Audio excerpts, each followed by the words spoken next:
Magandang gabi po muli sa ating lahat, mga kapatid, kaibigan, mga kamag-anakan po namin, at lubos po tayong papasalamat muli sa ating Panginoong Diyos at tayo po ay makapag-aaral muli sa ang balita ng mga katotohanan na ang paksa pong ating pag-aaralan ay tumutukoy din po sa ang pagkakilala ng Diyos sa kanyang mga tunay na anak. Dito'y makilala natin kung sino ang tunay na mga anak ng Diyos. At ito po ay ating maalaman sa pangaral po ng ating kapatid na si John. Sa 1 John chapter 3 verse 1. Patuloy, kapatid na dito, pakibasa po ang ating pong pinag-aaralan. Sabi po, masdan ninyo kung gaanong pag-ibig ang ipinagkaloob sa atin ng Ama, upang tayo'y mga tawag na mga anak ng Diyos. At tayo gayon nga, dahil dito'y hindi tayo nakikilala ng sanglibutan, sapagkat siya'y hindi nakikilala nito. Ang sino mang gumagawa ng kasalanan ay sumasalangsang din naman sa kautusan, at ang kasalanan ay ang pagsalangsang sa kautusan. 6. Ang sino mang nananahan sa kaniya ay hindi nagkakasala. Sino mang nagkakasala ay hindi nakakakita sa kanya, ni hindi man nakakakilala sa kanya. Ang gumagawa ng kasalanan ay sa dyablo, sapagkat buhat pa ng pasimula ay nagkakasala ang dyablo. Sa bagay na ito'y nahayag ang anak ng Diyos upang iwasak ang mga gawa ng dyablo. Yeah. Ang sabi po sa pangaral ng ating kapatid na si Juan, tingnan ninyo ang kapangaral po niya dun sa kanyang mga kaharap kung gaano kalaki ang pag-ibig sa atin ng Ama. Tinawag niya tayong mga anak ng Diyos. Yan po yung dahilan kung bakit hindi tayo nakikilala ng mga taga-sanlibutan, na makasanlibutan. Kasi idinin po dito sa pangaral ng ating kapatid na si John, hindi tayo nakikilala ng mga makasanlibutan. Talagang tinukoy po dito, mga kapatid, kaibigan po namin, yung mga makasanlibutan. Pag sinabi pong makasanlibutan, talagang sanlibutan na po yung kanilang ginagalawan. Hindi nila kinikilala ang Diyos. Hindi po nila kinikilala ang Diyos. Bagkus, sila ay namimihasa sa kanilang mga Diyos-Diyosan. Yung kanilang Diyos-Diyosan ang kanilang pinaglilingkuran. Yun po ang tinutukoy dito, mga kapatid. Kaya hindi nila kinikilala ang Diyos. Sa patuloy, ang kasalanan, sabi dito, ang bawat nagkakasala ay lumalabag sa kautusan ng Diyos, sapagkat ang kasalanan ay paglabag sa kautusan ng Diyos. Ang kasalanan po daw ay ang pagsuway, kapatid. Pagsuway sa kautusan ng Diyos. Yan po yung kasalanan na ginagawa ng tao na makasanlibutan. Sa pagsuway, paglabag sa kautusan ng Diyos. Sabi ng Diyos sa kanyang mga kautusan, huwag kang magkakaroon ng ibang mga Diyos sa harap ko. Isa po yan sa utos na nilalabag na patuloy ng mga tao. Huwag kang magkakaroon ng ibang mga Diyos sa harap ko. Huwag kang gagawa ng larawang inanyuan, nakawangis, nasa langit, nasa lupa, nasa tubig, nasa ilalim ng lupa. Huwag mong yuyukuran sila o paglilingkuran man sila. Isa po yan sa patuloy na pinaglilingkuran ng hindi kumikilala sa Diyos. Ito po yung taong mga makasanlibutan na tinutukoy po ng ating kapatid na si John sa kanyang pangaral. Kaya hindi nila kinikilala ang Diyos Ang kanilang mga Diyos-Diyosan, kapatid, ang kanila pong pinag-uukulan ng pansin. Hindi ito sasaway sa kanilang mga ginagawang pagkakasala. idinidin pa dito sa utos ng Diyos, huwag mong yuyukuran sila o paglilingkuran man. Huwag mong babanggitin ang pangalan ng Panginoon na walang kabuluhan. Ang paglilingkod po sa Diyos-Diyosan na tinatalakay dito ay kumakatawan po sa pagyukod, pagluhod, at sa pagdalangin sa mga Diyos-Diyosan at pagpasan. Yan po yung tinutukoy dito ng mga Diyos-Diyosan, mga kapatid, kaibigan po namin, kamag-anakan po namin. Na ito yung paglilingkod sa ibang Diyos. Na magkaroon ka ng Diyos, naluluhuran mo, doon ka magdadasal, paglilingkuran mo, papasanin mo. Ito po yung paglilingkod sa mga Diyos-Diyosan na hindi kumikilala sa tunay na Diyos. Ito po yung taong makasanlibutan na nagpapatuloy sa paglabag, sa pagsuway sa kautusan ng Diyos. Kasi sabi dito, ang bawat nagkakasala ay lumalabag sa kautusan ng Diyos, sapagkat ang kasalanan ay paglabag sa kautusan, kapatid na dikit. Ang nananatili sa kanya ay hindi nagpapatuloy sa pagkakasala. Sino mang nagpapatuloy sa pagkakasala ay hindi nakakita, hindi nakakilala man sa kanya. Patuloy kang nagkakasala, lumalabag ka sa kautusan, na huwag kang sasamba sa Diyos-Diyosan, ay hindi po nakakilala man sa kanya. Sabi ng ating kapatid na si John sa kanyang pangaral. Sa verse 8, ang nagpapatuloy sa pagkakasala ay kampon ng dyablo. Kampon ng dyablo pala, yung nagpapatuloy ka sa pagsuway, sa paglabag sa kautusan ng Diyos, sa pagsamba sa Diyos-Diyosan. Pag nagpapatuloy kang sumasamba sa Diyos-Diyosan, kapatid, lumuluhod ka lagi sa Diyos-Diyosan, nagdadasal ka sa harapan ng Diyos-Diyosan, pinapasan mong Diyos-Diyosan, ay patuloy ka pong lumalabag, nagpapatuloy ka sa pagkakasala. At ano pong tawag ng banal na kasulatan sa pangaral ng ating kapatid si John? Ang nagpapatuloy sa pagkakasala ay kampon ng dyablo. Sapagkat sa simula pa ay gumagawa ng kasalanan ang dyablo. Kaya't naparito ang anak ng Diyos, ang ating Panginoong Hesus, upang wasakin, i-destroy, patayin ang mga gawa ng dyablo.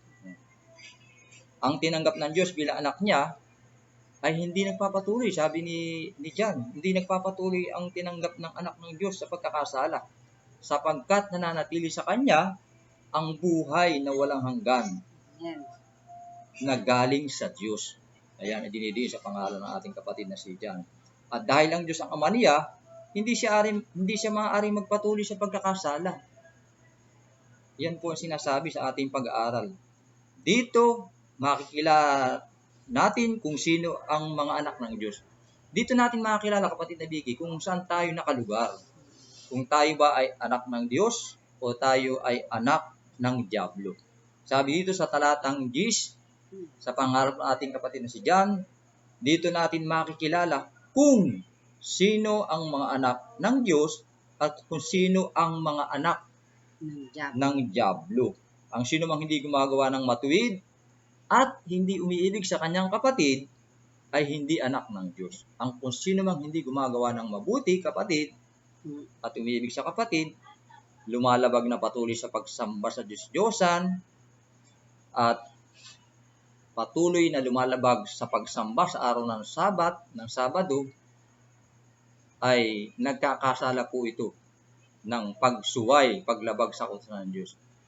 Ang masakit dito, kapatid na Vicky, ay yung nakaalam na hindi dapat palang suwayin, labagin ang mga kautusan na ito dahil ito'y palatandaan ng pagiging mga anak ng Diyos.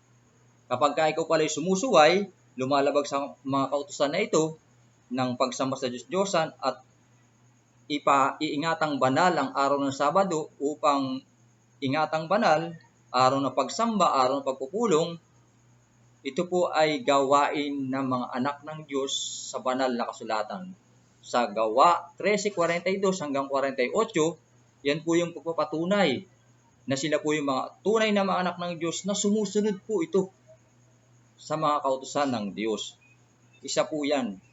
At ang patuloy na pagsunod sa halimbawa ng ating Panginoong Hesus sa Lucas 4:16, Yan po yung patuloy na pagsunod sa Diyos, sa mga kautusan. Kasi kung hindi tayo susunod, kapatid na Vicky, ay malalaman natin kung saan tayo nakalugar. Malalaman natin kung saan tayo nakalugar kung tayo hindi susunod. At sang-ayon po sa 1 John 5, verse 1 to 5, kapatid, patuloy po. Ang kalagayan pa ng ating pinag-aaralan dito. 1 John 5, 1 to 5. Yan, opo. Ang sino mang nananampalataya na si Jesus ay siyang Kristo ay ipinanganak ng Diyos. At ang bawat umiibig sa nanganak ay umiibig din naman sa ipinanganak niyaon. Dito'y ating nakikilala na tayo nagsisiibig sa mga anak ng Diyos. Pagka tayo nagsisiibig sa Diyos at tinutupad natin ang kanyang mga utos. Sapagkat ito ang pag-ibig sa Diyos, na ating tuparin ang kanyang mga utos at ang kanyang mga utos ay hindi mabibigat. Sapagkat ang sino mang ipinanganak ng Diyos ay dumadaig sa sanglibutan. At ito ang pagtatagumpay na dumadaig sa sanglibutan. Sa makatuwid ay ang ating pananampalataya. At sino ang dumadaig sa sanlibutan, kundi yaong nananampalatayang si Jesus ay anak ng Diyos? 18:19. Nalalaman natin na ang sino mang ipinanganak ng Diyos ay hindi nagkakasala. Datapwat ang ipinanganak ng Diyos ay nag-iingat sa kanyang sarili at hindi siya ginagalaw ng masama. Nalalaman natin na tayo sa Diyos at ang buong sanglibutan ay nakahilig sa masama. Yan po yung pangaral ng ating kapatid na si John. Sabi dito sa Magandang Balita Biblia na aking po binabasa, na pagtatanggumpayan natin ang sanlibutan. Ito. Sabi dito, kung tayo sumasampalataya na si Jesus, ang siyang Kristo, kung tayo po daw ay sumasampalataya ng ating Panginoong Jesus, ay siyang isinugo ng ating Panginoong Diyos ng Ama, siya po yung anointed, siya po yung pinahiran upang iligtas ang sangkatauhan. Yan po ang ibig sabihin, na siya ang Kristo. Ano sabi po dito? Tayo nga'y mga anak ng Diyos. Ang sumasampalataya na si Jesus ang siyang Kristo, tayo nga'y mga anak ng Diyos. At ang sino mang umiibig sa Ama, ay umiibig din sa anak. At ito daw ang palatandaan ng pag-ibig natin sa mga anak ng Diyos. Kung iniibig natin ang Diyos at tinutupad ang kanyang mga utos. Sabi dito. Sabi ng iba dito sa 3, sapagkat ang tunay na umiibig sa Diyos, ang tumutupad ng kanyang mga utos. Hindi naman mahirap sundin ang kanyang mga utos. May nakausap po ako dyan, kapatid na Vicky, na wala daw nakasusunod sa utos ng Diyos. Pero sa banal na kasulatan, ang nakasusunod sa utos ng Diyos ay ang mga anak pala ng Diyos, kapatid na Vicky. Sa kanilang kalagayan dito, sa pangalan ating kapatid na si Juan, ang kapatid na Juan na ito po'y tunay na iglesia ng Diyos sa banal na kasulatan. Sabi ng ating kapatid na si Juan, hindi naman mahirap sundin ang utos ng Diyos. Yan. Sapagkat, bakit hindi po mahirap sa kanila, kapatid, kaibigan, kamag-anakan po namin? Sapagkat napagtatagumpayan ng mga anak ng Diyos ang sanlibutan. At nagtatagumpay tayo sa pamamagitan ng pananampalataya. Yung paniniwala natin sa Panginoong Hesus na tumugo sa ating kasalanan, nag-alis at nagpudyok sa atin sa pagsunod bilang bunga ng pagsampalataya sa ating Panginoong Hesus, na susunod na po natin to. Sabi sa tanong dito na ating kapatid na si Juan, kapatid na Vicky, sino ang nagtatagumpay laban sa sanlibutan? Sino po daw? Ito yung sumasampalataya na si Jesus ang anak ng Diyos. Kaya pala nakakasunod na yung mga anak ng Diyos sa mga kautusan ng Diyos kasi sumampalataya siya sa anak ng Diyos, sa ating Panginoong Hesus. Bilang bunga noon ay ang pagsunod sa kalooban ng Diyos. Sabi pa ng ating kapatid, alam natin ang mga anak ng Diyos ay hindi nagpapatuloy sa pagkakasala sapagkat iniingatan sila ng ating Panginoong Kristo at hindi sila maaaring galawin ng dyablo. Yan ang dinidin ating kapatid na si Juan. na ang mga anak ng Diyos ay hindi papatuloy sa pagkakasala sapagkat iniingatan ng ating Panginoon Hesus na hindi pangunahan ni Satanas ang kanyang mga anak na magbalik pa at magpatuloy sa pagkakasala at balikan ng pagkakasala. Kaya hindi niya siyang kayang galawin ng dyablo. Alam nating tayo mga anak ng Diyos, sa patuloy po sabi dito, kahit na ang buong sanlibutan ay nasa kapangyarihan ng dyablo. Dito natin malalaman, kapatid na Vicky, yung ating pong pinag-aaralan sa ang balita ng katotohanan, kung saan tayo nakalagay. Kasi nababanggit natin yung mga gawain ng mga kasanlibutan eh. Ano po yung mga gawain ng mga kasanlibutan? Kagaya nga po ng mga bisyo, mga paglalasing, gawain po ng sanlibutan yan. Ang pagsusugal, gawain po ng sanlibutan yan. O di po ba? Lahat ng masasamang gawain po ng sanlibutan yan. Paglalasing, hindi makakapasok sa karya ng langit. Bisyo. Mga bisyo. Kaya yan po tumutukoy ang tinatawag ng mga anak ng dyablo. Masakit pakinggan, kapatid na Vicky, kung doon tayo nakalagay. Kaya ito, panahon na po ito, para malaman natin kung saan tayo nakalagay. Baka tayo tumatawag sa Ama, hindi pala natin kilala dahil sa ating ginagawa, hindi rin tayo kilala ng Diyos.